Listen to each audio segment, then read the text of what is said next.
ഇന്നത്തെ ഞങ്ങളുടെ ബ്രേക്ക്ഫാസ്റ്റിന് ഞാൻ ഇതുവരെ ഉണ്ടാക്കാത്ത ഒരു സംഭവമാണ് ഉണ്ടാക്കാൻ പോകുന്നത്. റവ കൊണ്ടാണ് കേട്ടോ. ഇത് മംഗലാപുരം ഉടുപ്പി സ്പെഷ്യലാണെന്നാണ് പറഞ്ഞത്. ഞാനല്ല കേട്ടോ, ഫേസ്ബുക്കിൽ കണ്ടതാണ് ഒരു വീഡിയോ. ഇതിൻ്റെ പേരാണ് സജ്ജിക റൊട്ടി. സജ്ജിക എന്ന് പറഞ്ഞു കഴിഞ്ഞാൽ കന്നഡയിൽ റവയാണ് കേട്ടോ. നമുക്കിതിന് റവ റൊട്ടി എന്നൊക്കെ പേരിടാം. ഇത് ഞാൻ എപ്പോഴോ ഒരു വീഡിയോ കണ്ടപ്പോൾ സേവ് ചെയ്ത് വെച്ചിട്ടുണ്ടായിരുന്നു കേട്ടോ. എൻ്റെ അനിയത്തിക്കാണ് ഞാൻ സെൻഡ് ചെയ്ത് കൊടുത്തത്. അവളാണെങ്കിൽ ഉണ്ടാക്കിയപ്പോൾ നല്ല ടേസ്റ്റ് ഉണ്ടെന്ന് പറഞ്ഞു. അപ്പോൾ ഞാൻ ഇന്ന് ലേറ്റായി എണിച്ചത് കൊണ്ട് ഞാൻ ഇത് ഉണ്ടാക്കാമെന്ന് വിചാരിച്ച് ഉണ്ടാക്കി.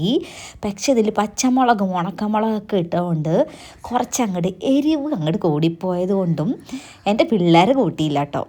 അവരെന്നിട്ട് വീഡിയോ എടുക്കാൻ വേണ്ടിയിട്ട് അടിപൊളി എന്നൊക്കെ പറഞ്ഞു. അതൊക്കെ ചുമ്മാ പറഞ്ഞത് കേട്ടോ, സത്യം പറയണമല്ലോ. പക്ഷെ നല്ല ടേസ്റ്റ് ഉണ്ട്. ആ എരിവില്ലെങ്കിൽ ടേസ്റ്റ് ഉണ്ട്. പക്ഷെ നല്ല എരിവായിപ്പോയി. ഞാനും ഒരു മുളക് അങ്ങോട്ട് കടിച്ചു കേട്ടോ. അതോടുകൂടി എൻ്റെ ചെവിയിൽ അങ്ങോട്ട് പൊന്നീച്ച പറന്നു എന്ന് പറയില്ലേ, കിളി പോയി എന്ന് പറയാം. അത്രയ്ക്ക് എരിവായിരുന്നു കേട്ടോ. പിന്നെ ഞാൻ ബ്രെഡും ജാമും കൂട്ടി അങ്ങോട്ട് കഴിച്ചു. ജാം ഉണ്ടായിരുന്നില്ല, ബ്രെഡ് ചായയിൽ മുക്കി അങ്ങോട്ട് കഴിച്ചു.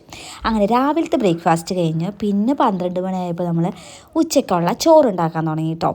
ചോറിന് പ്രത്യേകിച്ച് കറികളൊന്നും ഉണ്ടായിരുന്നില്ല. എന്താണെന്ന് വെച്ച് കഴിഞ്ഞാൽ വെണ്ടക്ക തീയലും പിന്നെ ഞാൻ അച്ചാറുണ്ടാക്കി. ഇന്നലെ മാങ്ങാച്ചാർ ഉണ്ടാക്കിയത് തീർന്നു. അപ്പോൾ ഞാൻ പെട്ടെന്ന് അച്ചാറും ഉണ്ടാക്കി, പിന്നെ മുട്ടയും പൊരിച്ചു. അത്രേ ഉള്ളൂ കേട്ടോ.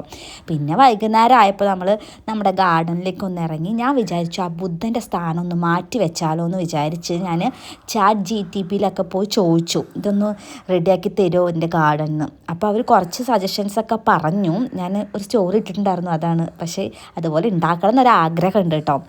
അങ്ങനെ വൈകുന്നേരം രാത്രി ആയപ്പോൾ ഞാൻ കുറേ മാസമായിട്ടോ 3 മാസമായിട്ടുണ്ടാവും, ഞാൻ നാരങ്ങ ഉപ്പിലിട്ട് വെച്ചിട്ടുണ്ടായിരുന്നു കേട്ടോ. ഉപ്പിലിട്ട് പറയുമ്പോൾ കല്ലുപ്പ് ഇട്ടിട്ട് അതിങ്ങനെ നല്ല ആയി വന്നിട്ടുണ്ടായിരുന്നു. ഇതെൻ്റെ മാമൻ്റെ റെസിപ്പി കേട്ടോ. പണ്ട് ഞങ്ങൾ അമ്മയുടെ വീട്ടിൽ നിന്ന് പഠിക്കുന്ന സമയത്ത് മാമ ഉണ്ടാക്കണ അച്ചാറാണ് കേട്ടോ. നല്ല ടേസ്റ്റാണ്. മാമന്മാർക്ക് പണ്ട് ഈ ചായക്കടയൊക്കെ ആയിരുന്നു, ഹോട്ടലൊക്കെ ആയിരുന്നു. അപ്പോൾ അവർ അടിപൊളിയായിട്ട് ഉണ്ടാക്കും കേട്ടോ. ഞാനിട്ട് മാമനോട് വിളിച്ച് റെസിപ്പി ചോദിച്ചതാണ് കേട്ടോ. ഇതിൻ്റെ റെസിപ്പി ഞാൻ വേറൊരു ദിവസം ഇടുന്നതായിരിക്കും. നല്ല ടേസ്റ്റാണ് കേട്ടോ. 2 ദിവസം കഴിയുമ്പോഴായിരിക്കും ഇതിൻ്റെ ടേസ്റ്റ് കൂടുക. ഇതിൽ വെള്ളമൊന്നും ഒഴിക്കാൻ പാടില്ല കേട്ടോ. എണ്ണയാണ് മെയിൻ, നല്ലെണ്ണ. അങ്ങനെ നമ്മുടെ അച്ചാർ ഉണ്ടാക്കി കഴിഞ്ഞു. 2 ദിവസം കഴിഞ്ഞ് അടിപൊളി ടേസ്റ്റ് ആയിരിക്കും. അപ്പോൾ ഇന്നത്തെ പരിപാടി തീർന്നു. അപ്പോൾ ശരി.